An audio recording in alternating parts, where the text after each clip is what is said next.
manusia dengan hewan. Kenapa sih pakai ganti-ganti terus? Ya, Apa sih istimewanya? Lah sama aja, sama-sama berkelas. jadi gini Mas, ini kan kulitku udah coklat, terus kalau pakai yang kayak gitu perasaan tadi tuh kayak nyambung gitu Mas, nggak ada kontras gitu Mas. Oh, ini gitu. makanya tak rubah pakai yang putih. Tapi emang ini kelihatan lebih keren sih. Bayangin, ya Mas Medi ya. Ternyata kita tuh banyak belum tahu tentang ciri khas budaya-budaya dari saudara-saudara kita yang lain. Budaya kan banyak. Belum lagi makanan, belum lagi pakaiannya, belum lagi kita pasti tahu dulu budaya itu apa. Banyak loh. Tapi ini bagus sih, ada unsur apa? Anggunnya, ada wibawanya juga. Ini kenapa dilepas ininya? Mana? Maskernya. Kan masih ini Pancasila. Oh. Udah kelihatan tuh Pancasilanya. Aku boleh dilepas juga. Boleh, aku udah vaksinan. Aku kemarin vaksin di swab Mas. Oh ya? 2 kali di swab, hidungnya disogrok-sogrok. Aduh. Sampai terus mau di swab. Nah, aku maksudnya apa ini? Lah memang begitu prosedurnya, ikutin aja lah. Enggak, Kita tuh kalau malah jadi kadang-kadang ngelawan gimana ya, ikutin aja lah. Iya. Itu nggak ada rugi-ruginya. Peraturan Mas, ikutin peraturan aja. Yang pasti supaya hak sebagai warga negara nggak disandra ya. Iya. Mas, sebentar Mas, aku mau ngomong ya. Gue tuh bingung loh. Turun sebenarnya maunya nggak kesini. Iya. Nyampainya kesini lagi. Saya bingung. Setiap kali saya kesini, ojeknya selalu turun depan sana. Lah kok kesini lagi? Ini ada apa gitu? Daya tarik apa di sini? Ceritanya itu kan gini Mas. Berapa hari lalu tuh ada tukang dari temen Gojek gitu ya. Ojol datang, Pak, sini nomor sekian ya gitu. Nyarinya susah Pak, nih saya udah berapa kali muter-muter sini gitu. Bapak ke rumah siapa sih? Ini kiriman bakso gitu. Saya bilang, Pak, daripada susah gini aja deh Pak, udah saya bayarin aja gitu Pak. Jadi itu mungkin salah satu yang Mas Bayu tuh kena semacam signal-signal tarikan energi ya.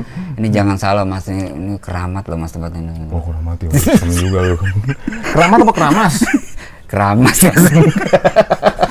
Kalau keramat saya juga takut Mas, tinggal di sini mau tempat keramat di tempat buat tinggal sih Mas. Iya. Tadi ngomongin malu. Yang keramat tuh siapa? Saya sebagai orangnya atau tempat yang keramat? Mungkin sebetulnya kalau antar keramat itu akan ada koneksitas Mas. Jadi kalau Mas Bayu keramat dengan keramat itu ngeklop. Jadi mungkin Mas Bayu keramat, saya juga keramat gitu.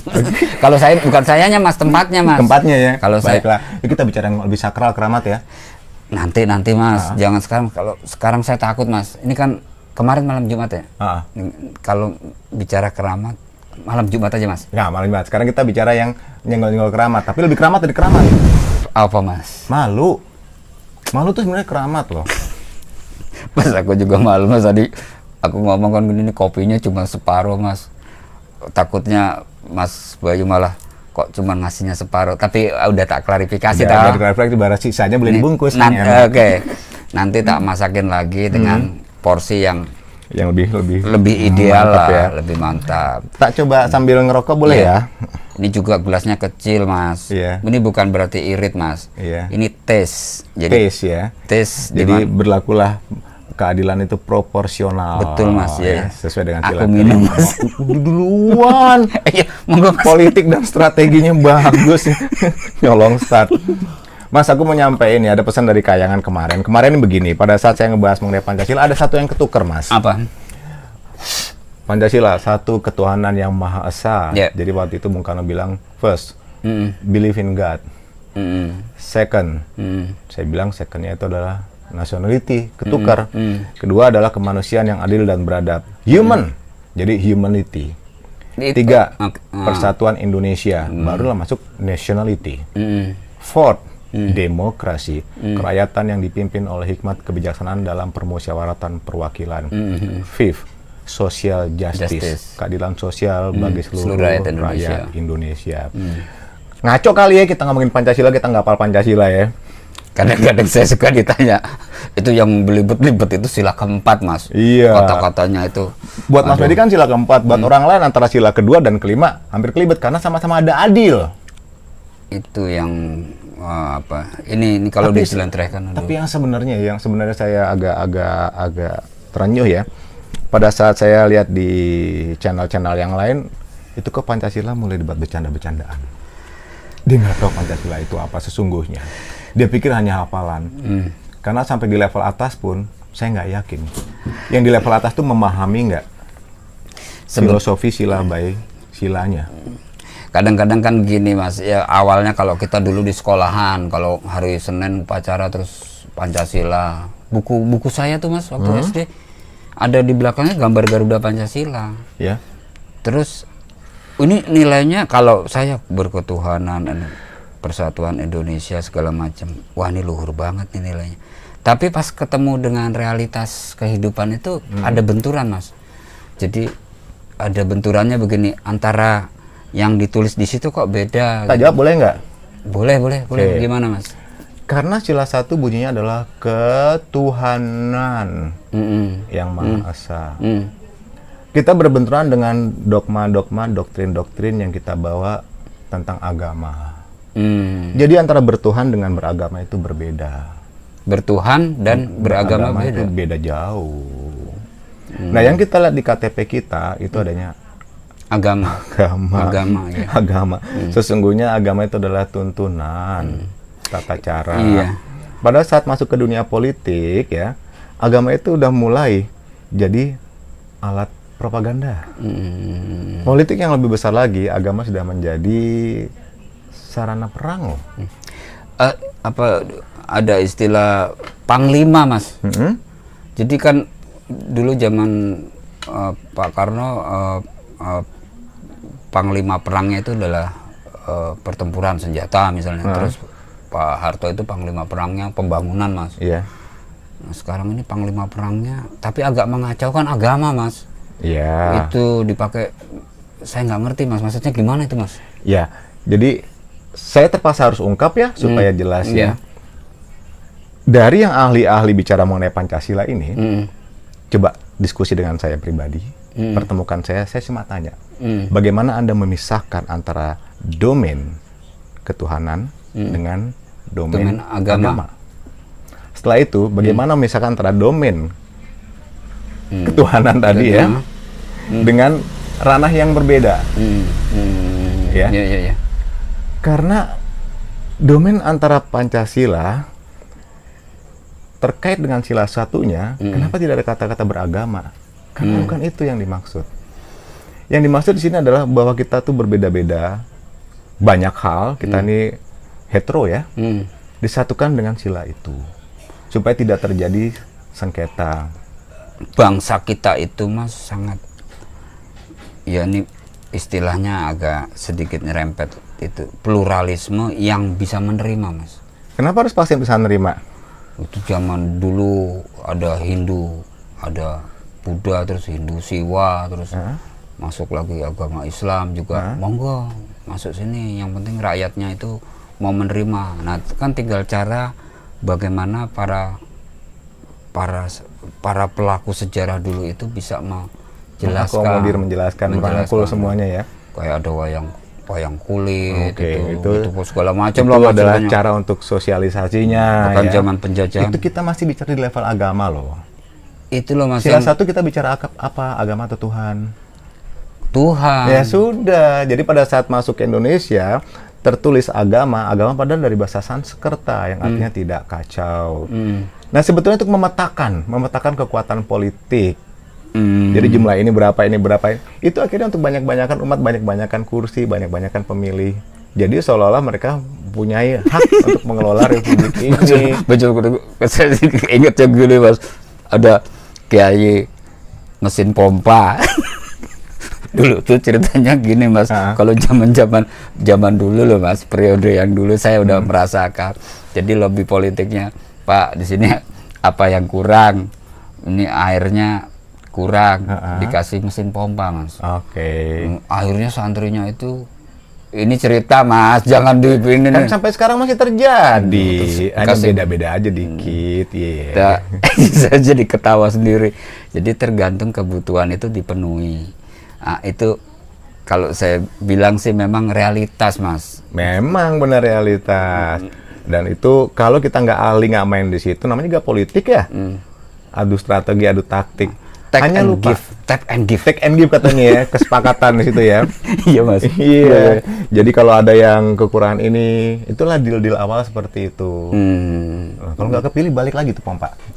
Nggak tahu kemarin tuh ada juga yang rame itu mas sajadah gitu kan mas, sajadah masjid. Terus pas nggak jadi terus digulung lagi gitu. Nah, kita kan nggak bicara agama, tadi masih agama kan, kita bicara kiai. Karpet bukan sajadah. Ini masih ntar ada orang lain akan nyelonong dengan cerita-cerita yang lain juga. Kalau kita mau ngebantu, lakukanlah itu karena baik dan benar. Karena kita kenal dengan sila 1 ke Tuhan menuju sifat Tuhan yang ada di hati setiap kita. Kalau kita mau ngebantu tapi ada fotonya, pilihlah saya, itu ya take and give ya, kesepakatan itu memang benar. Di dunia kita tidak bisa menafikan hal itu. Di masa yang akan datang orang akan berpikir bahwa tidak ada lagi waktunya kita tuh dipimpin oleh uang. Karena suatu saat nanti orang akan mendambakan kebenaran yang sesungguhnya itu apa. Hati-hati, kebenaran tidak berpihak loh mas, kecuali pada kebenaran itu sendiri. Nah, kebenaran mengenai Tuhan juga sulit untuk dijabarkan, karena bertuhan beda dengan beragama. Beragama ada di KTP, bertuhan ada di mana? Ada di diri kita. Ada yang bilang, iya terang aja dia yang bilang karena seiman. Seiman, setuhan, iya. Karena saya ini tidak beriman pada agama saya loh. Karena saya tidak menyembah agama saya menyembah Tuhan saya. Maksud waktu itu cerita rukun iman, rukun Islam gitu kan. Itu kalau nyerempet-nyerempet itu aku ngeri mas. Khawatir ya? Jangan mas, jangan cerita yang kayak gitu. Tapi ini konteksnya lebih umum aja mas. Baik, karena di semua ajaran agama manapun ya, Kristen, Islam terbagi lagi, Islam terbagi lagi, ada berapa aliran, Hindu, Buddha ya. Mas ini boleh ngerokok? Boleh kan, masih aman kan ya? Masih aman ya. Itu saya nerima gitu aja, jadi belum ada undang-undang yang mengikat di antara kita.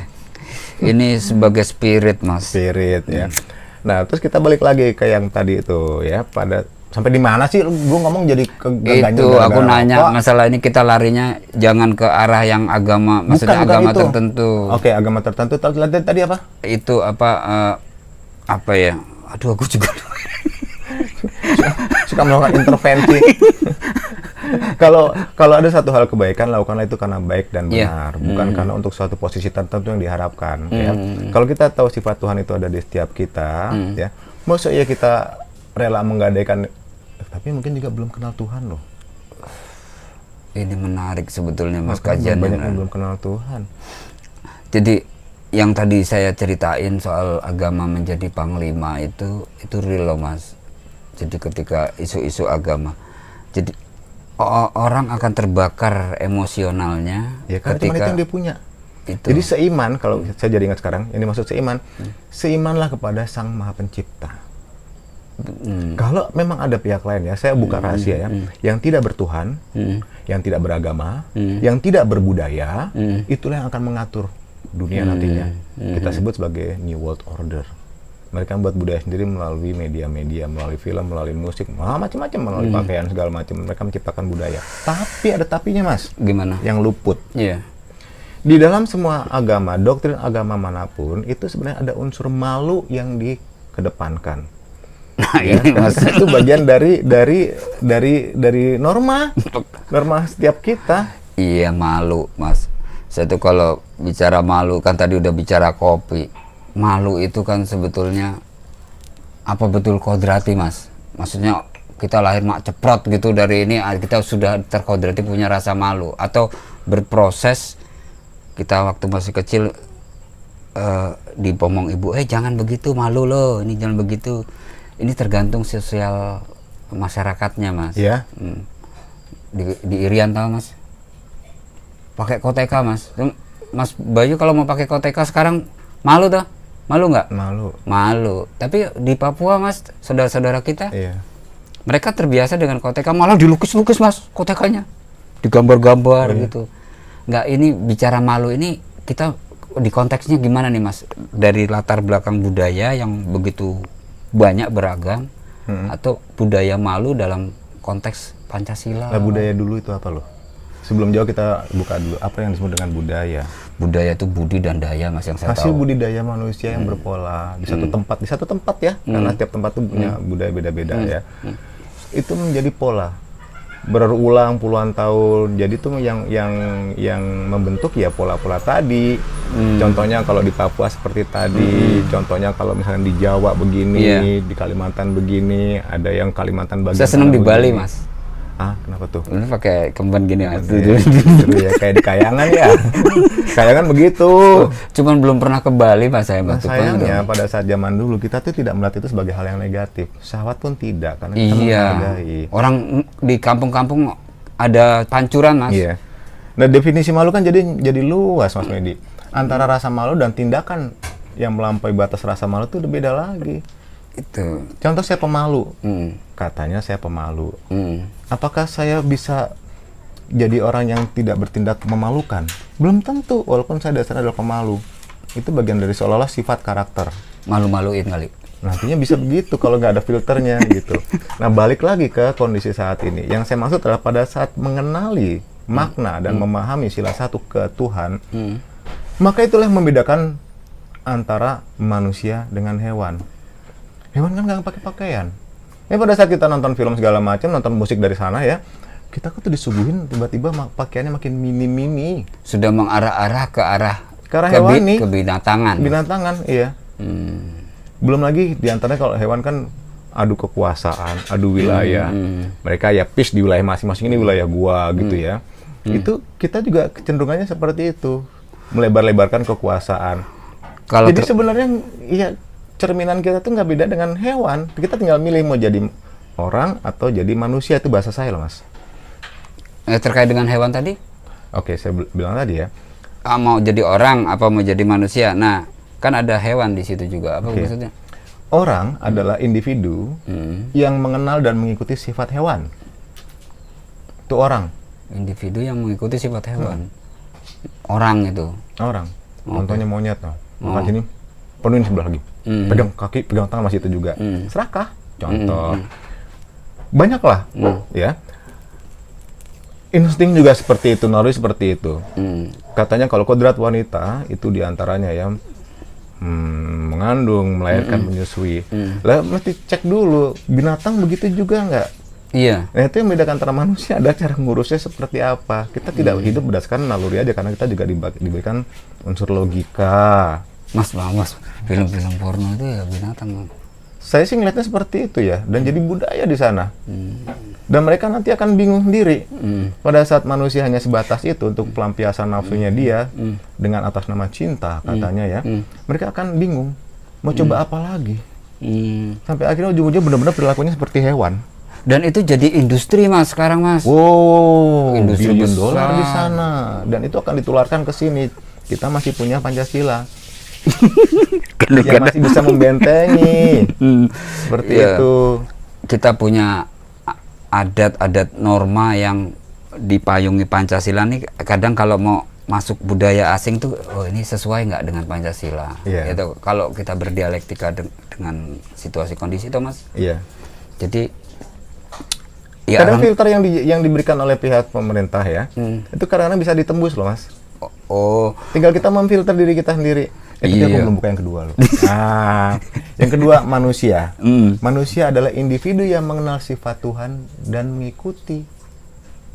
Orang dengan hewan. Ini manusia sifat Tuhan, sifat Allah, sifat mengikuti. Itulah makanya kita kenal dengan sila satu ketuhanan yang Maha Esa.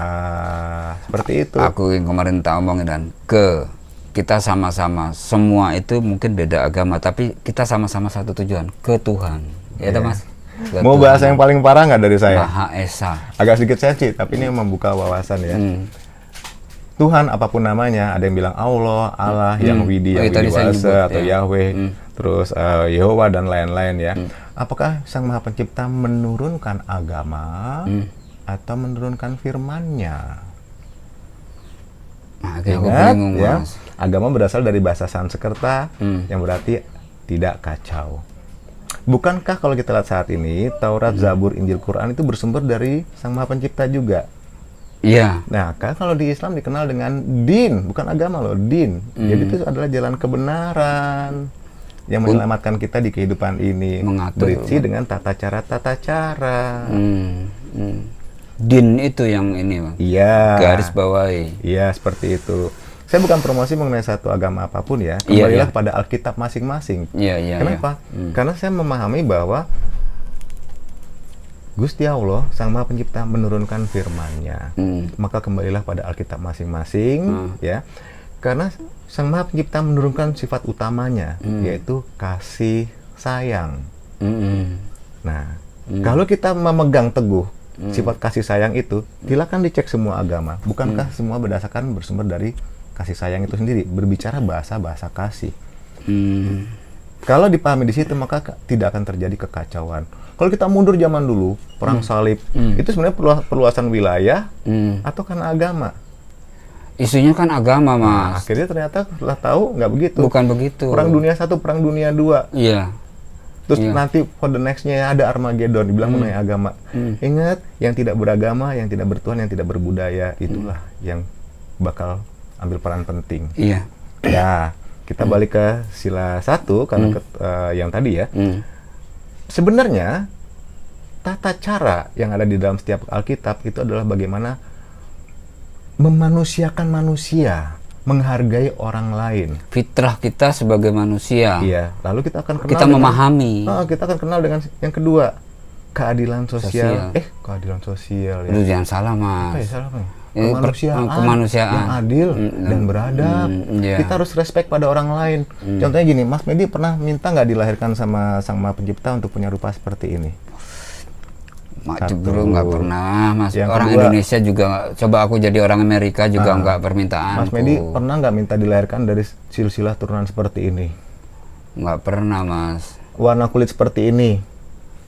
Nggak pernah, apa adanya, Mas. Given semua. Jadi pada saat kita ada lahir ini, sadari dulu bahwa kita tuh lahir karena memang Sang Maha Pencipta punya maksud khusus, supaya kita bisa bersosialisasi dengan saudara-saudara kita yang lain, bukan untuk saling menguasai. Karena keberagaman itu seperti warna, Mas. Mas pernah ngeliat pelangi nggak, Mas? Pernah. Indah kan, Mas? Coba kalau pelangi warnanya cuma merah gitu, Mas. Itu apa kebakaran itu? Serem, Mas. Makanya perbedaan itu sebenarnya adalah bagaimana kita melihat dunia itu dengan penuh warna, harmonis. Itu sebabnya diciptakan juga yang namanya antara setuju dan tidak setuju. Jadi boleh dong orang nggak setuju dengan apa yang kita bahas ini. Boleh juga nggak orang setuju. Boleh. Tapi pada saat saya cuma tanya, boleh nggak apa yang kita bahas ini mengarahkan orang kepada sifat Tuhan yang ada di dalammu sendiri? Kembali ke dialektika mereka, Mas, yang ini, Mas. Who is mereka? Mereka apakah audien yang lagi nonton di sini? Mungkin yang lagi yang berkesempatan nonton gitu, monggo gitu, Mas. Maksudnya kan jadi kalau misalkan ternyata materi ini bermanfaat, ya silakan di-share ke teman-temannya. Siapa tahu bisa menenangkan hati supaya tidak timbul kebencian. Hati-hati, radikalisme itu berawal dari kata-kata radikal ya. Itu karena benci yang tidak tahu sebabnya. Radikal itu bahasa politik, Mas. Memang iya, akhirnya kan masuk. Sekarang kan radikalisme, terorisme itu dasarnya apa? Kalau misalkan ternyata belum memahami kedua belah pihak, ketiga belah pihak segala macam mengenai sila 1, kembali dulu sila 1. Setelah sila 1 kenal bahwa tidak perlu saling benci karena satu hal yang dia tidak tahu, karena itu akan ada fanatisme bersama. Jadi seolah-olah ada dorongan untuk saling benci, ya dipropagandai lagi, terus kemudian dimodalin pakai media sosial, timbul kebencian. Sampai saat ini mungkin pernah dengar ya, ada cebong, ada kadrun, entah ada kaprun lah, entah ada kapsul, saya juga nggak tahu ya. Tapi itu kan benih-benih itu timbul. Kita nggak bisa masuk ke sila ketiga.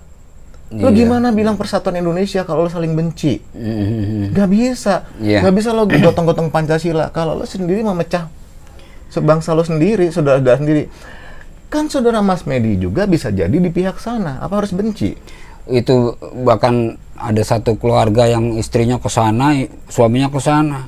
Mohon maaf sampai gak gitu, Mas. Gara-gara politik begitu. Ini pertarungan. Yang itu nggak apa? Nggak tahu lah, Mas, pokoknya ada satu kamar itu. Aduh, kasihan amat ya. Awas lo, ntar gua ini lo kalau lo nggak dukung gitu kan. Nggak kasih. Itu gara-gara politik, Mas. Jadi kan artinya begini, Mas, ketika ya lagi-lagi saya garis bawahi ini, Mas. Walaupun nanti ada transisi berikutnya. Agama menjadi panglima, Mas. Sentimen yang dimunculkan ini akhirnya muaranya itu, Mas. Mohon maaf ya, Mas, kan kita nanti meninggal terus ada 2 pilihan, masuk surga neraka. Gitu dulu berarti tujuan hidup kan untuk masuk surga neraka ya. Itu kan Mas digembar-gemborkan, jadi memang dari zaman dulu orang tuh takut nggak kebagian surga. Di perang salib contohnya, yaitu sampai saat ini doktrinnya, sampai yang sudah ada kita yang lain kayaknya doktrinnya adalah mau masuk surga nggak loh. Tapi lupa bahwa ruh kita dibanding surga mana yang lebih sempurna? Saya nggak bisa jawab, Mas. Saya bisa jawab. Ruhku adalah lebih sempurna dibanding surga. Silakan cek di Alkitab manapun juga. Jadi mana yang lebih penting? Mengenali sedetailnya ruhmu yang akan terkait dengan Sang Maha Pencipta, itulah ketuhanan yang Maha Esa tadi, atau hanya ngejar-ngejar surga neraka? Kita dikondisikan ke situ, Mas, sekarang itu. Kok mau? Sekarang kita ya adalah, kalau tadi panglimanya adalah agama, sekarang kalau menurut saya bukan itu, kesadaran murni. Kesadaran murni. Suatu saat orang tidak akan diombang-ambingkan lagi dengan sila agama. Sebabnya apa? Bahasa kami adalah lakum dinukum. Caramu caramu, caraku caraku. Tata caramu, tata caraku. Artinya kalau tata cara ada yang berbeda, ya sok itu tata caramu. Saya sering bersinggungan dengan teman-teman yang beda agama dan saya kok merasa nyaman, Mas. Artinya mereka saling menghargai, terus itu nggak bersinggungan berarti dong. Enggak, bukan bersinggungan, bersosialisasi lah istilahnya gitu. Ada teman-teman dari paroki gitu kan. Saya kok berpikirnya apa yang menjadi konflik selama ini di level bawah sebetulnya nggak terlalu jadi problem, tapi permainan komunikasi di tingkat atas itu, Mas. Mas. Karena yang paling punya kepentingan di level mana dulu. Yang paling punya kepentingan adalah kekuasaan tadi. Iya. Ya. Nanti kalau kita ngomong begini makin detail seolah-olah iya, Mas, jangan, Mas. Nanti mereka tersinggung, walaupun apa yang saya sampaikan ini adalah kesadaran murni. Suka nggak suka, nanti pun akan bertanya. Sila 1 bicara mengenai agama atau Tuhan? Tuhan, Mas. Tuhan itu sifatnya atau wujudnya? Sifat, Mas. Sifat apa yang paling utama yang Tuhan turunkan di setiap agama tadi kalau kita bilang ya? Tidak lain tidak bukan adalah bahasa kasih sayang. Apapun. Ya. Jadi untuk seterusnya, kalau masih ada kebencian karena unsur agama, mesti ngecek ke dalam dulu. Apakah saya sudah memahami Pancasila? Kalau tiba-tiba para pendekar, para pejuang tadi, saling menyudutkan agama satu, agama lain, pengikut anu, pengikut ini tanpa memaknai Pancasila itu apa, lalu tidak akan tercipta persatuan Indonesia, sila ketiga. Tapi ini aku berpikir juga loh, Mas. Sekarang kan kita ideologi kita Pancasila. Setidaknya sudah ada tameng, Mas. Maksudnya ada unsur-unsur, mohon maaf, Mas, ini kan dunia global, Mas. Kepentingan global. Isu-isu yang dibangun itu levelnya sudah pada tataran membrainwash. Tahu membrainwash apa sih, Mas? Mesin cuci itu. Pokoknya brainwash gitu. Apa sih? Orang bilang udah di brainwash, lu brainwash. Pokoknya otak kita itu dibersihkan terus diisi memori baru, Mas. Konsepnya seperti itu.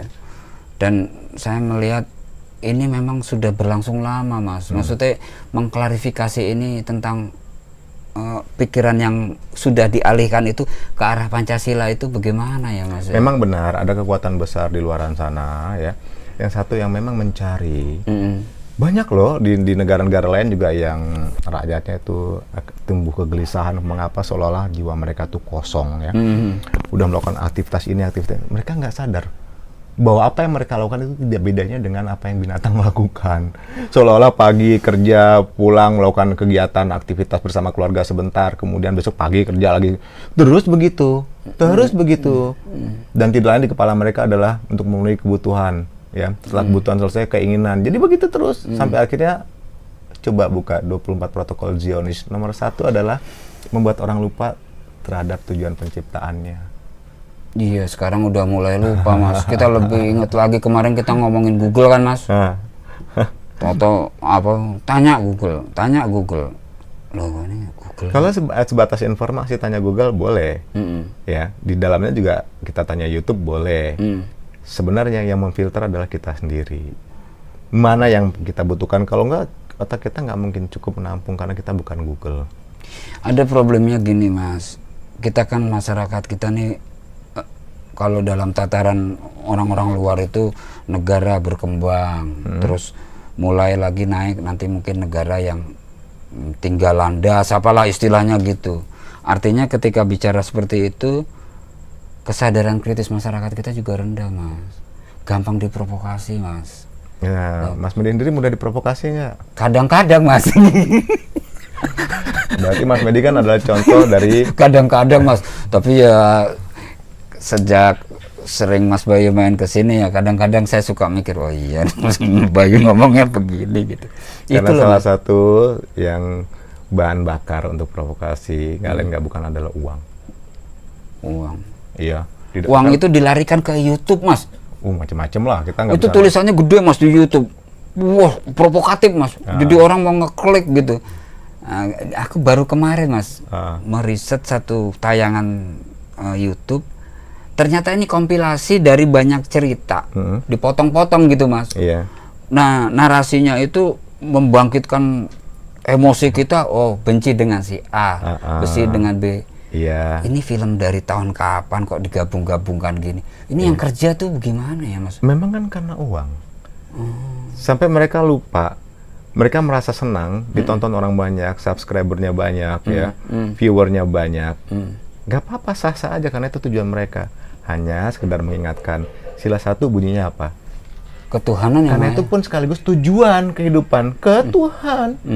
Tidak hanya sekedar mengenal sifat ilahiyah yang ada di setiap kita, tapi berpulangnya kita nanti akan tahu. Kadang-kadang, ya nanti kita bahas di sesi berikutnya ya. Tapi sebenarnya saya mau detailin lagi ke dalam, boleh ya Mas ya? Di dalam sila ketuhanan yang Maha Esa itu, karena erat katanya dengan norma itu kan kadang-kadang tidak tertulis ya, dan berlaku secara umum, itu adalah bohong, malu. Kalau orang biasa berbohong segala macam udah nggak tahu rasa malu lagi.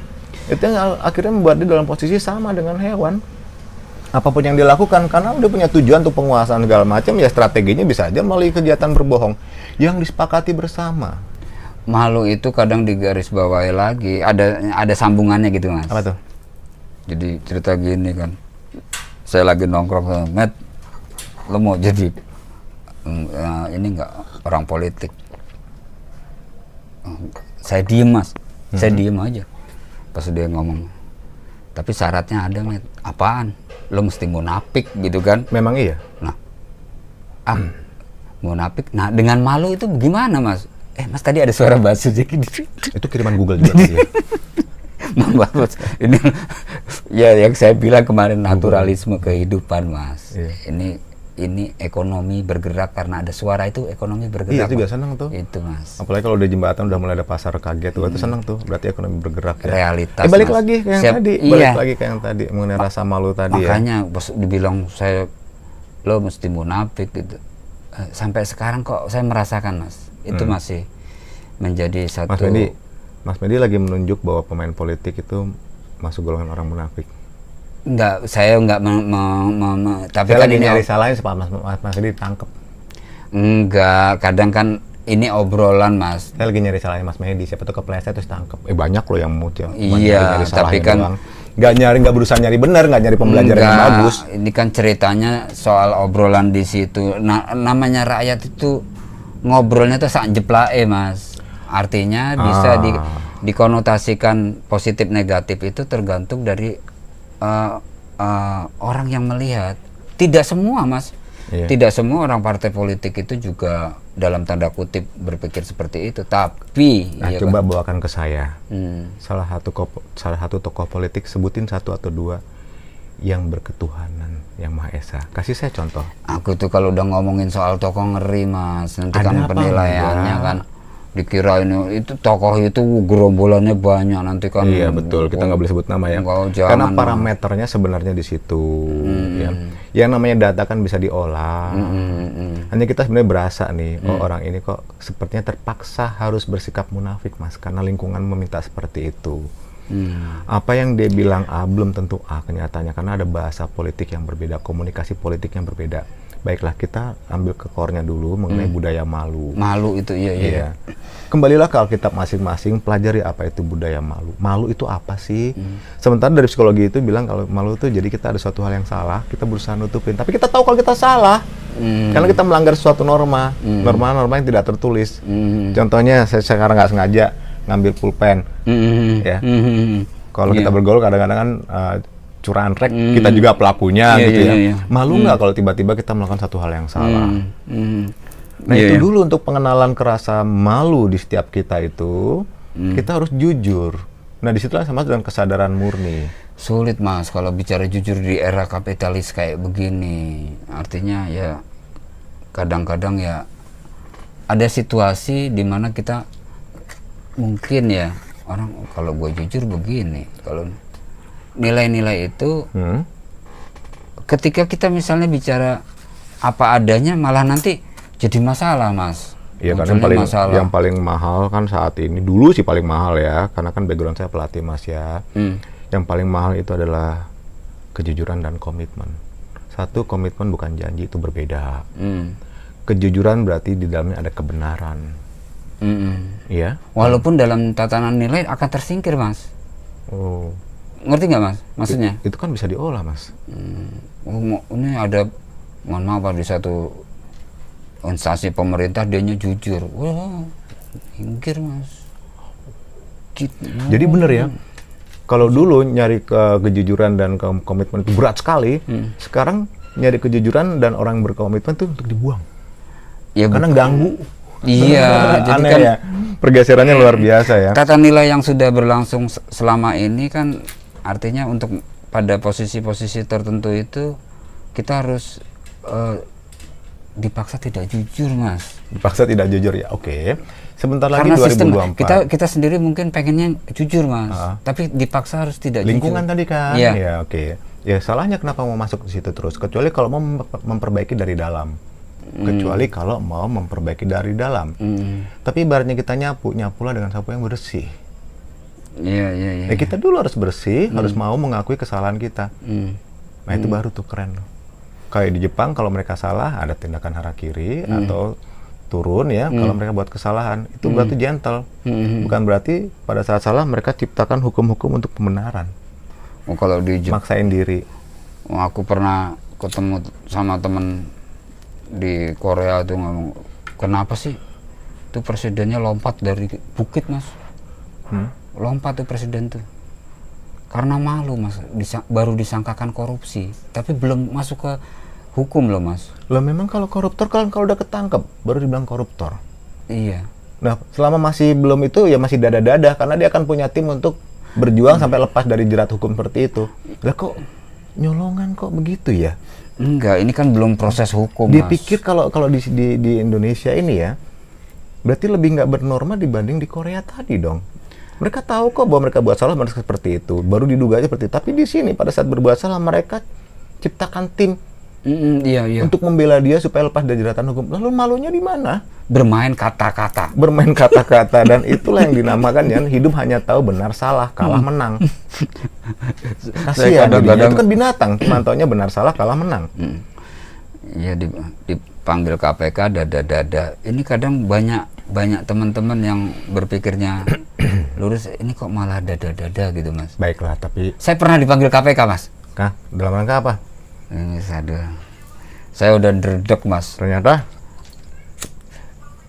saya pakai logo KPK tuh izinnya cuma lisan Mas. Terus dipanggil, dijelasin gitu. Saya pikir saya korupsi Mas. Ternyata dibilangin Mas kalau pakai logo KPK itu bersurat gitu. Alhamdulillah sudah clear Mas. Alhamdulillah sudah clear dan itu acaranya acara ya sport Mas, acara sport. Oke. Tapi ya ada tata cara sih. Ada singgungan. Jangan sampai nanti itu dipakai buat ngata-ngatain pihak lain juga, logo, meres pihak lain. Logo ada aturannya. Apa badan negara itu harus izin. Ada hukumnya, resmi. Betul. Itu pelajaran yang penting buat saya Mas. Iya, baiklah. Sekarang kita balik lagi. Iya. Boleh ya. Yang rasa malu. Enggak gini Mas, kalau bicara rasa malu itu kan ada kodrat, ada bawah, ada situasi Mas. Nah, kebanyakan menurut saya Mas, itu situasi Mas. Ya, situasi. Orang meninggalkan rasa malu itu karena misalnya artis gitu Mas. Karena situasinya dipanggil dangdutan terus kalau nggak, mohon maaf Mas kalau nggak begitu gitu kan. Situasi profesi terus ada lagi misalnya tokoh politik, dia nggak perlu malu gitu. Walaupun dia salah nggak perlu malu, karena kalau malu malah ketahuan gitu Mas kalau dia salah. Pasang badan Iya, aja. iya gitu. Malah nggak tahu malu nanti dia. Ya silakan aja, itu hak dia. Maka tadi ada saya informasikan, kalau memang mau menikmati kondisi seperti itu ya hiduplah di dalamnya. Termasuk kalau mau memperbaiki dari dalam ya hiduplah di dalamnya. Ya itu pilihan. Kalau saya sarankan, sebelum siap jadi orang munafik yang seperti Mas Medi bilang tadi, ya jadilah manusia. Saya bukan berarti bilang di sana ada sifat hewan loh, tapi coba tolong bantu kasih tahu ke saya. Saya garis bawahi soal orientasi utama Mas. Apa tuh? Malu nggak apa-apa, yang penting gini Mas, ya kan? Yang penting dapat posisi. Wong sekarang ini, karena mohon maaf Mas, di YouTube itu juga banyak kalau kita bisa analisa Mas. Nggak apa-apa, yang malu nggak apa-apa, yang penting terkenal ya. Dan waktu itu kita mesti sadar bahwa apa yang dilakukan itu memang benar. Orang tersebut sadar atau tidak sadar mengikuti sifat hewan. Itu Mas. Ya, itu hak dia juga kok. Gitu ya. Iya, hak pemirsa di sini juga mau mengikuti sifat hewan atau mau mengikuti sifat ilahiyahnya. Itu bebas, sah-sah aja. Jadi dia waktu nonton tayangan ini juga nggak ada paksaan bahwa harus ikut sila pertama, mengenal sifat ilahiyah. Kalau dia mau ikut sifat hewan, sok fine-fine aja. Ini khasanah Mas. Dan Mas Medi, saya mau tanya Mas Medi, jujur-jujuran ya, misalkan orang tua Mas Medi koruptor yang nggak ketangkep, udah dibilang korupsi belum? Kan belum ketangkep dia nih. Tapi Mas Medi nikmatin gaya hidupnya, nikmatin uangnya pun taruh di luar negeri, asetnya pun wah banyak, tapi kita nggak tahu seperti apa. Mas Medi ngelaporin orang tua Mas Medi nggak ke pemerintah? Kalau dalam posisi sekarang, saya melaporkan Mas, tapi kalau pada posisi saya yang pada posisi itu Mas, kan gaul saya beda Mas, nongkrongnya beda, terus ya lingkungan saya beda, mungkin saya nggak melaporkan. Iya, kita itu jujur seperti itu. Dan pada saat seorang melakukan tindakan korupsi, betul nggak bahwa istrinya pun ternyata bisa jadi mendukung? Iya. Terus keluarganya pun merasa bangga. Kenapa? Oh, itu si Anu kenal saya kaya raya. Nggak apa-apa. Tapi budaya malu tidak terbatas pada korupsi toh. Walaupun korupsi waktu pun termasuk koruptor menurut saya. Karena tidak menghargai waktu kerjanya. Di beberapa lembaga saya mesti nanya, ada KPI-nya nggak, key performance indikatornya? Termasuk waktu yang mesti dipenuhi, ada nggak? Kalau nggak ya sudah. Kita tadi bersinggungan ke ranah-ranah politik yang terlalu tinggi, di realitas di lapangan Mas. Ya Mas Bayu naik motor pas lampu merah, lampu merah ada orang, mohon maaf Pak, pakai ornamen agama tertentu nerobos gitu kan, atau kita berhenti malah didorong-dorong sama di belakang. Terus saya lihat setiap perempatan itu sudah tidak ada rasa malu Mas kalau melanggar lampu merah, dan ini kadang menjadi normal lama-lama Mas. Silakan, kita diminta untuk memilih kok. Kita mau ikut dari bagian yang sama atau tetap jadi diri sendiri yang mengenal sifat Tuhan. Sah, sah gitu ya, sah aja. Padahal itu kan lampu merah negara Mas. Sah nanti aja. kita melanggar sah aja aturan negara. Karena yang dipakai adalah bendera agama tertentu. Dan di tempat yang lain juga melakukan hal yang dengan modusnya beda-beda, tapi tetap bendera agama. Lupa lagi, sila 1 tidak bicara mengenai agama, ketuhanan. Jadi bayangin, untuk tembus ke sila 1 aja dalam sekali. Karena sila 1 terkait dengan pengenalan setiap individu kepada sifat Tuhan yang ada di diri sendiri. Setelah clear kita meyakini bahwa kita sama-sama berketuhanan, barulah kita punya respek ke orang lain. Kita kemanusiaan yang adil dan beradab, respek, menghargai. Setelah respek dan saling menghargai, oh sama tujuannya toh, untuk persatuan Indonesia dalam bingkai negara kesatuan. Betul. Kita ini negara jadi pada besar. saat diskusi musyawarah mufakat pun bukan dibalik, mufakatnya sudah ada, baru dipura-pura dimusyawarahin. Tidak, mufakat proyek segala macam yang berbeda. Musyawarah dulu bersama-sama, duduk bareng-bareng. Kepentingannya adalah negerimu tercinta loh, kita bahas mana negerimu tercinta, bukan negeriku kayangan kok. Baru setelah itu kita lihat bahwa yang namanya keadilan itu sifatnya proporsional. Kalau dia alihnya menjadi tukang kayu, betul. Ya memang di situ. Sorry Mas, ngopi dulu. Kalau alihnya dia adalah tukang masak, jadilah tukang masak. Bukan berarti karena mau income-nya lebih besar segala macam, lalu dia adil, dia ngotot di bidang dia segala macam. Sesuai porsinya. Ya, sesuai porsinya. Kayak takut miskin gitu loh. Takut nggak kebagian rezeki. Lalu kalau kaya dibilang adalah sukses. Kalau saya bilang nggak begitu. Apa sih definisi sukses dan bahagia? Iya, kaya itu kan selama ini lebih pada dimensi materi, Mas. Simbol-simbol kekayaan itu tolak ukurnya materi. Tadi kalau kita bahas ya, mungkin Mas Medi masih ingat, yang saya bahas ini adalah kesadaran murni. Artinya kalau menurut saya ya, ketika, mohon maaf yang saya bilang itu, orang karena ngejar materi nggak punya rasa malu, berarti dia nggak berketuhanan lah, Mas. Belum kenal. Oh, belum kenal ya, Mas? Belum kenal. Anggaplah masih ada waktu supaya setiap kita, termasuk pemirsa, berupaya untuk lebih mengenal sifat Tuhan. Kalau udah lebih mengenal sifat Tuhan, akan bertanya, loh, aku ki sopo? Ini siapa? Ternyata kita sifat Tuhan yang diberikan seperti ini, diberikan fisik seperti ini. Bisa nggak kalau besok tiba-tiba bangun kulitnya hijau, kayak Hulk? Bisa nggak? Bisa. Kalau yang Maha Kuasa kan dengan kuasaannya bisa ngerubah. Apa yang terjadi di suatu wilayah tiba-tiba paginya udah hilang? Iya. Itu yang tidak disadari, Mas. Makanya kadang-kadang saya suka ngomong gini, ki wong do koyo ngene, orang nih pada begini semua, tiba-tiba misalnya ada gempa aja, Mas. Tapi ada orang yang dengan tidak rasa malu, gempa itu menjadi satu objek juga. Nggak apa-apa. Jadi kita lebih baik berkaca untuk diri sendiri lah. Iya Mas. Untuk diri sendiri, kita tidak bisa merubah satu keadaan yang lebih luas. Lebih baik kita merubah diri sendiri, lalu merubah ke anak, ke pasangan kita. Itu pun kalau mereka mau loh, Mas. Iya, kita nggak bisa maksakan. Karena era informasi demikian derasnya, mereka bisa memilih. Itu kayak ceritanya Nabi Nuh.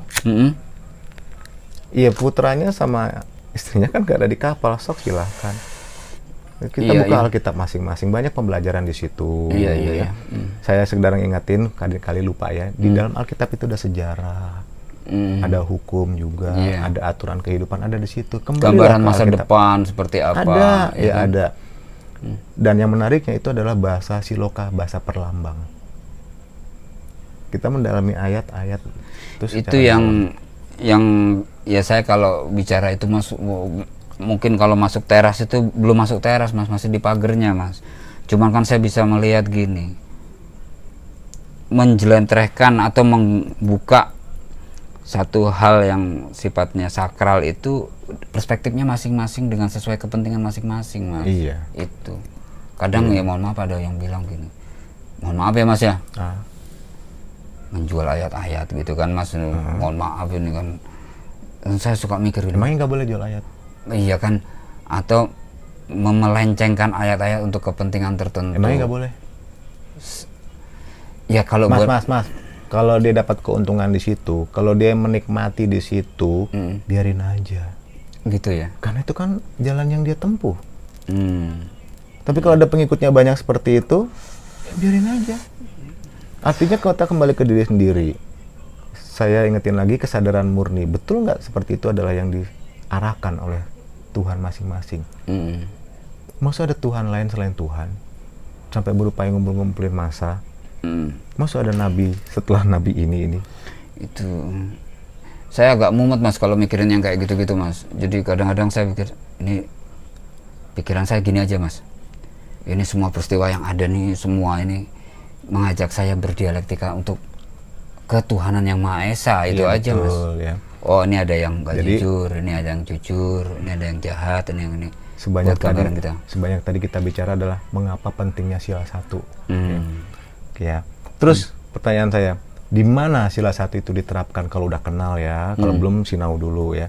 Kalau udah kenal dengan sila satu ya, ketuhanan yang Maha Esa, mengenali sifat Tuhan dan kemana kita akan berpulang setelah hidup ini, ya. Baru kita tanya di mana kita menerapkan sila satu itu dalam kehidupan, seluruh kehidupan kita. Iya kan? Iya. Berarti kita santun ke orang itu adalah cerminan. Iya. Beretika. Termasuk boleh nggak? Saya bohong, saya nipu, Boleh nggak saya kasar kepada pihak lain? Iya. Saya menjajah. lah. Padahal menjajah itu sebenarnya kata yang halus ya. Padahal mereka tuh sebenarnya jajah itu adalah mencuri, merampok. Nah kalau orangnya di situ nggak terima, boleh nggak mereka mempertahankan untuk merdeka?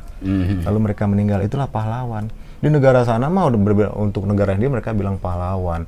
Tapi pahlawan sebenarnya adalah yang mempertahankan tanahnya sendiri, tanah leluhurnya, tanah kelahirannya, untuk bebas dari penjajahan. Nah, itu layak dianggap sebagai pahlawan kalau menurut saya. Ya bukan dari sana. Dari sana mah datang ke sini untuk menjajah negerimu, negeri tercinta itu. Ngambil kayunya, ngambil minyaknya. Mereka padahal awalnya sederhana loh, datang ke negeri tercintamu itu gara-gara bumbu dapur, rempah-rempah. Sampai lama-lama yang lain pun kesedot. Baiklah itu udah terjadi di sana ya. Iya.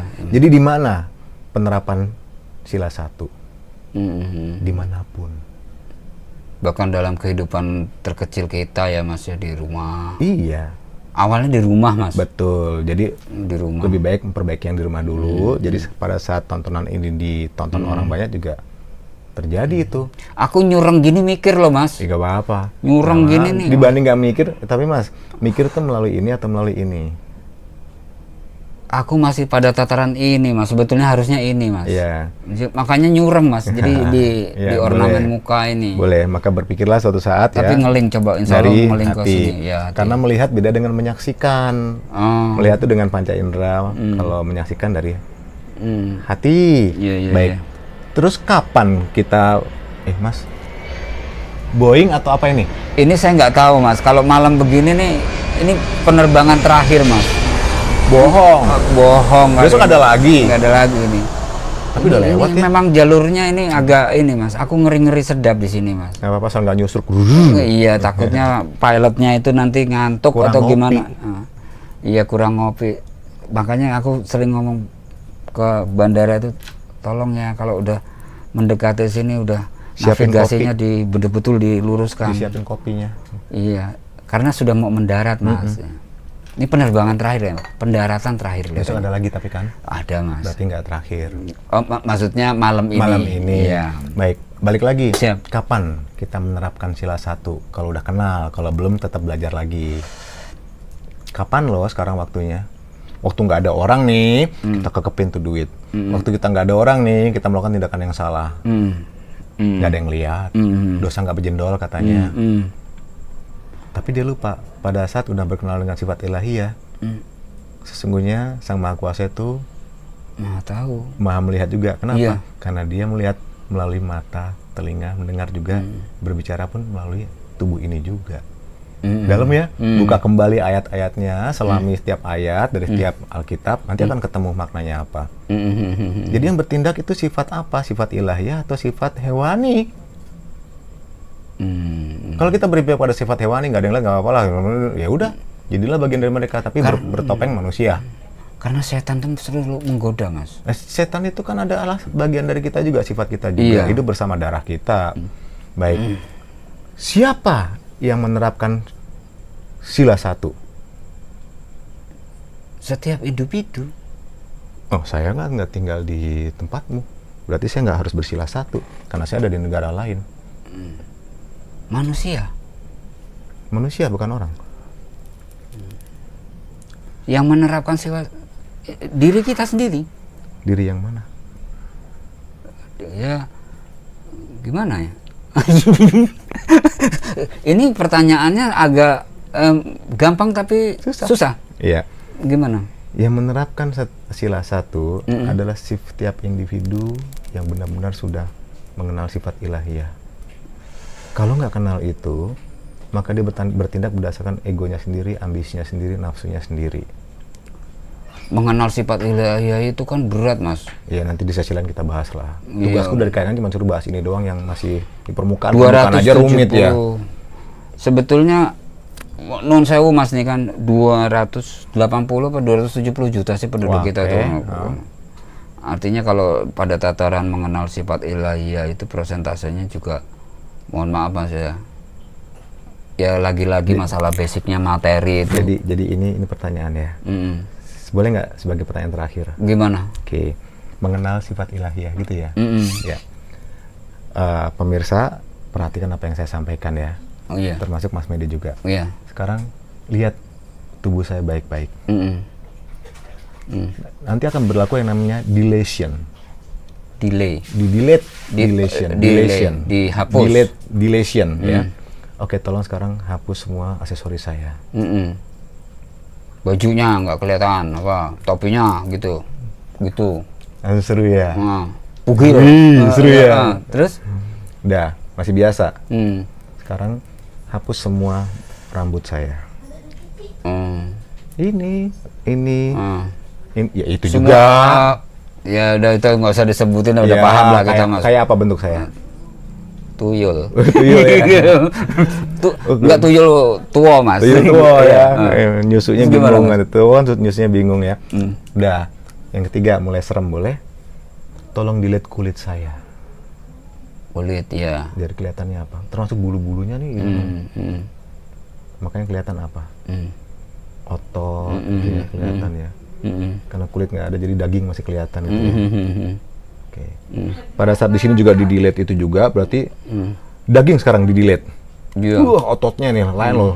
Serabut urat darah mana kelihatan semua ya. Duk, jantung kelihatan, mompaknya, paru-paru kelihatan, usus kelihatan semua. Serem nggak? Ya serem, layu aku Mas. Mata masih kelihatan nggak? Gantung loh dia, karena kan udah nggak ada dagingnya, nggak ada otot yang gantung. Lari. Nih, suatu bukti ya nih. Lihat pada saat Anda berkaca, lihat. Ini kan perbatasan antara tulang dengan gusi. Nih. Ya. Hal yang sama Mas, ya. Suatu ketika tolong dilihat organ tubuh saya. Habis, nggak ada. Nah, yang kelihatan apa? Kosong. Masih ada tulang belulang. Oh, tulang belulang. Jadi, ini apa nih? Kalau begini nih apa nih? Kelihatannya apa? Kayak Terminator ya. Katanya sih di bawah tanah itu bisa antara 3 atau 4 tahun lebur bersama tanah. Kecuali kalau dimakan ular. Oh, enggak, jasad kita. Si ini tulang tadi itu. Tulang tadi. Hancur, ya. Lalu ini siapa kalau gitu? Ada apa nih? Ada kulit udah nggak ada, semuanya udah nggak ada, udah nggak ada. Wah, sekarang sampai ruh kan? Ruh itu terkait ke Tuhan. Iya. Ruh itu bentuknya apa? Apakah ruh itu adalah punya gender, dia pria atau wanita? Nah, itu gak ada. Kita hanya diberi bentuk seperti ini, kita berkaca setiap hari. Kita lalu yakin bahwa kita adalah pria. Padahal sifat pria lah yang diturunkan ke kita. Masih ingat suatu saat kalau Tuhan bahwa kita pria, yakin bahwa kita, karena kita berkaca. Ya, jadi kita ini pria lah. Saya ini Bayu, begini pria. Begitu juga dengan usia, usianya sekian. Ya, padahal semuanya itu adalah masih bermain di tataran material yang tadi, materi yang sudah mulai di-delete. Lalu saya ini apa? Ini apa? Tadi Mas Budi berbicara dengan apa atau siapa? Kadang-kadang kita nggak sadar bahwa untuk kesadaran seperti itu kita butuh perenungan sendiri. Pada saat berkaca, kita tuh siapa di dalam kaca itu? Kita nih akhirnya tahu bahwa kita ini hanya ruh. Kita nggak punya apa-apa.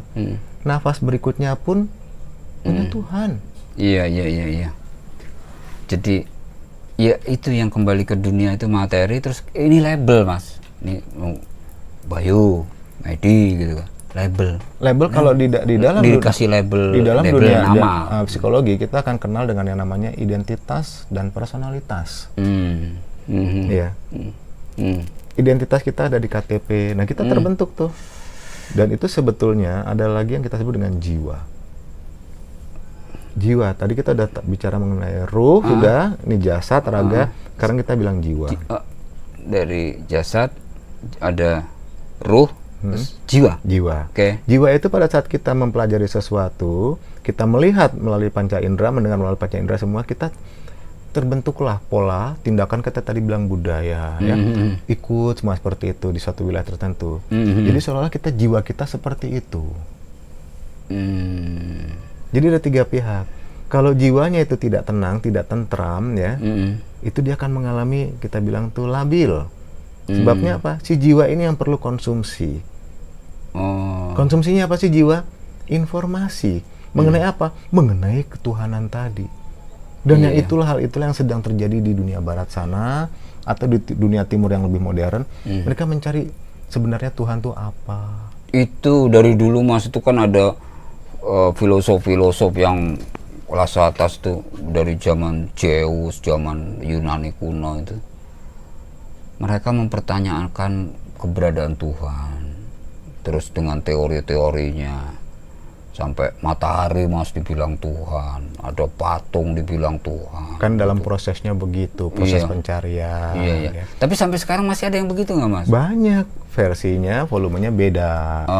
Ada yang mencari Tuhan itu, mungkin Tuhan selesai dengan masalah uang. Karena akhirnya Tuhan dengan uang disejajarkan. Mau bukti nggak? Di mata uang dolar ada tulisan In God We Trust. Dia nggak tahu tuh bahwa dolar setara dengan God. In God We Trust. Iya. Itu pesan tersembunyi ya. Baiklah, kita balik. Nah sekarang kalau gini udah tahu belum Mas Medi? Kalau Tuhan Maha Pencipta tempat, Tuhan Maha Pencipta waktu, betul ya? Berarti posisi Tuhan sekarang di dalam dirimu udah kenal belum? Tempat atas bawah kanan kiri punya Tuhan. Iya. Betul ya? Dunia besar seperti itu, makro, ya, jagat ageng, dan ini jagat alit. Tapi berdasarkan informasi yang demikian hebatnya, dunia yang besar ini bisa masuk di panca indera. Kita bisa tahu segala macam. Iya. Jadilah sebenarnya kita ini dunia besar sesungguhnya. Dunia dalam genggaman. Oke. Jadi megang HP itu jadi tahu semuanya. Semua, Mas. Boleh.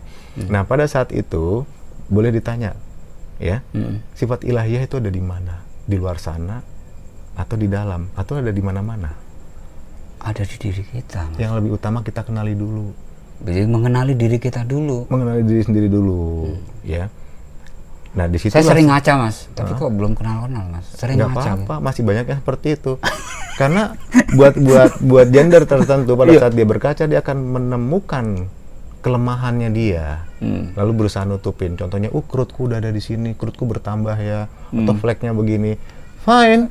Nah, tapi pada saat udah memahami ini, kira-kira masih lebih mencari siapa yang ada di dalam cermin itu, atau lebih mencari mengenai fisik. Setelah tahu ini ya. Sebetulnya ini kan satu kasanah penting buat saya Mas. Jadi ya bicaranya kan ada kesadaran kritis saya tentang banyak informasi yang muncul, yang tersampaikan ke saya. Sebetulnya yang kita lihat setelah berkaca itu dalam sisi yang substansi ya Mas, itu hubungannya lebih ke vertikal kita, ke Tuhan gitu kan. Artinya ya kalau kita bisa berdialek itu dengan kesadaran kita kritis, kita berdialek tentang itu, kita bisa tahu siapa sih diri kita gitu kan. Artinya kan nilai-nilai yang kalau dihubungkan dengan Pancasila ya berketuhanan, kita tuh meyakini adanya Tuhan dan gitu. yang Maha Esa. Yang Maha Esa ya, yang Maha Esa berarti Esa itu tunggal. Iya. Nah, sementara kita banyak. Kalau sifat ilahiyah ada dalam setiap kita berarti banyak dong. Bagaimana maksudnya Mas? Maksudnya? Kan setiap kita nih memiliki sifat ilahiyah. Sementara ketuhanan yang Maha Esa, tunggal, berarti Tuhan banyak dong. Nah itu penjelasannya gimana Mas? Oke. Di dalam setiap kita ada sifat ilahiyah yang terkait dengan yang Maha. Jadi yang dititipkan, ditiupkan setiap kita ini, jadi setiap kita ini adalah titisan dari Tuhan, ya, karena mewakili sifat ketuhanan itu sendiri untuk hidup di muka bumi, ya. Sebenarnya kita perwakilan dia. Kalau mau lebih detail, kitalah walinya. Kalau mau sadar ya, ini kan kita bicara kesadaran murni. Terus maka dia melihat, mendengar bersama kita juga. Sang Maha Pencipta juga ingin menikmati ciptaannya melalui tubuh ini, melalui tubuh ini. Tapi ada pilihan, kalau individu ini mau mengikuti egonya dia, sifat hewani dia, ya sudah dia memilih ada di jalur situ. Dia kadang-kadang menyepelekan, membawa gurauan ya, terus kadang-kadang menunjuk-nunjuk orang lain buat lucu-lucuan, tapi sebenarnya itu menurut saya tolong dikoreksi bahwa mengenal sifat Tuhan di dalam setiap kita, sifat ilahi yang ada di setiap kita, itu jauh lebih penting. Itu kan itu harta karun sesungguhnya. Tapi ada yang Maha Esa, tunggal. Kenapa tunggal? Karena semua adalah perwujudan dari yang Maha Kuasa. Begitu ya. Semua yang kita lihat dari mulai pohon-pohonan ini semua adalah perwujudan dari kemahakuasaan beliau. Kita bisa ngerokok juga. Saya jadi pengen ngerokok lagi. Sampai ini mancing-mancingnya senangnya. Enggak, ini serius Mas. Kalau nggak dimasuki itu saya jadi kaku Mas pikiran saya. Berasap kepalanya ya. Iya, maksudnya kalau ngerokok sama ngopi jadi agak sedikit cair. Tapi Mas Medi, saya mesti berangkat lagi ke Kayangan nih. Enggak, ini perlu pakai aplikasi nggak? Enggak, udah pasti jalannya itu juga, orang pesan kemana-mana balik ke sini, pulangnya ke sana juga. Jadi gini Mas Medi, saya rangkum boleh ya? Iya, ya boleh. Kenalilah sifat ilahiyah. Oke. Ya, ketuhanan yang Maha Esa. Ingat, Pancasila sila 1 tidak bicara mengenai agama. Ya. Tuhan yang Maha Esa. Kita cari yang Maha Esa itu apa? Bahwa sesungguhnya semua adalah cerminan dari Sang Maha Kuasa. Oke. Budaya malu yang tercantum di dalam Alkitab setiap agama itu adalah bagian dari tatanan kehidupan supaya kita terhindar dari sifat hewan. Iya. Maka jadilah kita manusia. Supaya pulangnya pun nanti enak. Pulang setelah kita hidup ya. Karena mengenal sifat ilahiyah tadi. Kalau ada orang lain berbuat salah, kita doakan saja. Suatu saat dia akan mengerti, menyadari, walaupun itu butuh proses. Iya. Itu sila 1. Pada saat kita sudah menyadari sila 1, kita tidak akan membenci pihak lain hanya karena perbedaan persepsi politik. Warnaku, pokoknya yang terkait dengan perbedaan-perbedaan yang bisa dikemas ke arah politik ya. Step pertama adalah, tadi saya udah bicara di muka, Bung Karno bilang, the 5 guiding principle of our national life. First, believe in God, ketuhanan yang Maha Esa. Second, humanity, jadilah manusia. Karena kita tidak minta dilahirkan di mana, keturunan apa, bahkan agama apa, kekayaan seperti apa, teras seperti apa, enggak, itu semua given. Maka kita merespek semua orang, karena pada dasarnya adalah kita nih sama. Nggak ada kasta, nggak ada, pokoknya kita menghormati semua orang yang ini. Ini pesawat lewat lagi, katanya tadi terakhir ada Enggak, lagi. ini informasi yang saya terima terakhir tadi. Ini mungkin khusus Mas, ini khusus? Penumpang khusus ini. Satu orang satu pesawat ya? Atau menjemput Mas Bayu. Oh iya, tunggu ya nanti ya, tunggu di atas dulu ya. mungkin ya. Nanti saya coba konfirmasi. Boleh. Oke. Kalau sudah sampai kita bisa merespek orang lain, warna kulitnya apa kita nggak perlu tahu, yang penting kita kenal sifat Tuhan, karena di dalam setiap manusia itu ada sifat Tuhannya, dan Tuhan mewarisi sifat utamanya adalah kasih sayang. Saya selalu kembalikan ke Alkitab karena semua Alkitab berbahasa kasih sayang. Barulah terwujud persatuan Indonesia. Ini kita bicara mengenai negara tercintamu loh, bukan bicara negaraku kan Kayangan ya. Terwujud persatuan Indonesia. IND, Indonesia, satu-satunya negara di dunia punya kata bersatu adalah Indonesia. Ada one-nya di tengah. One. Indonesia. One, one. One, iya. Oh gitu. Iya, oke. Tapi itu diberikan oleh ya James Richardson Logan. Dan kita ikut semua. Maka saya sebenarnya berharap Mas, melalui pembicaraan juga saya berharap semoga suatu saat Nusantara utuh. Bisa jadi mungkin ASEAN namanya ganti Nusantara kali ya. Oh, jadi negara yang sangat berpengaruh Mas. Wah, Nusantara kan bukan negara Mas. Oh iya. Enggak kan dalam sisi dimensi kehidupan bernegara lain ya? Lain. Oh, beda ya. Beda juga. Oke. Setelah terjadi persatuan ya, sama saling memahami, saling mengerti, baru kita berbicara mengenai kebutuhan bersama, musyawarah bersama untuk mufakat. Kalaupun saat ini sedang terjadi keterbalikan, yaitu musyawarahnya buat nanti. Kenapa? Mufakatnya dulu nih. Proyek A, proyek B, proyek C. Moga-moga tersadar bahwa tujuan hidup itu bukan karena uang. Berlimpah harta pun juga nanti bingung kan setelah mendekati sakaratul maut, bingung. Buat apa? Iya kan? Akan terbukti nanti. Nah, setelah itu barulah terwujud keadilan sosial bagi seluruh rakyat Indonesia. Kalau yang 4 tadi kan kerakyatan yang dipimpin oleh hikmat itu kebijaksanaan bareng-bareng ya. Kerakyatan yang dipimpin oleh hikmat, kebijaksanaan dalam permusyawaratan, perwakilan. Katanya tuh dahsyat itu Mas, luar biasa. Kata-katanya emang kayaknya kata-kata yang hikmat kebijaksanaan. Itu padahal sakral. Kata bijak Pak. Ini Mas, bijak. Kebijaksanaan. Berarti orang-orang bijak sebetulnya itu Mas. Yang membuat itu emang seperti itu ya. Jadi kalau ada yang duduk di dalam bangku pemerintah, mereka tidak bijaksana, ya kita doakan supaya mereka lebih bijak nantinya, supaya mereka sadar. Baru terwujudlah keadilan sosial bagi seluruh rakyat Indonesia. Dan ingat, keadilan itu sifatnya proporsional. Betul. Semua berproses sabar, gitu ya. Tapi juga itu dampaknya kita akan lihat bagi seluruh rakyat Indonesia. Pertanyaan saya sebenarnya satu, hutang pemerintah sama dengan hutang negara nggak? Saya tuh kalau kita nggak bahas itu lah, itu bahasa iseng aja. Terus Mas, aku tak pamit loh. Ya udah kalau gitu. Pesanku cuma satu, Mas. Kenali sila 1 dulu, karena itu penting banget dan sulit untuk tembus di sila 1. Kegagalan semuanya itu karena gagal memahami sila 1. Kalau sekedar mengartikan, iya, tapi memahami belum tentu. Itu caranya gimana, Mas? Kan udah Tadi, ada mengenai kesadaran murni tinggal didengerin ulang. Oh gitu ya? Iya. Nah kalau gitu, ada pertanyaan terakhir nggak? Kan tadi udah saya tutup. Enggak, kayak gitu perlu ada apa semacam apa ya? Itu yang kemarin saya sebut lembaga formal kan punya program, Mas, yang untuk bisa menjelaskan Pancasila itu apa biarkanlah itu programnya. Oh gitu ya, Mas ya. Tapi kenalilah program di. Oke, saya buka rahasia ya. Pancasila. Sorry Mas, nih aku nanya-nanya begini Nggak terus. apa-apa. Pancasila adalah dasar negara. Ya. Kalau kita dalam kasanah negara, dasar negara, sumber segala sumber hukum. Sebagai individu, sebenarnya Pancasila adalah individual life system. Tata nilai kehidupan setiap individu, itulah Pancasila. Kita tidak bahas mengenai agama apapun juga, kita tidak bahas mengenai saraf ya, suku, agama, ras, antar golongan, partai politik kita nggak bahas.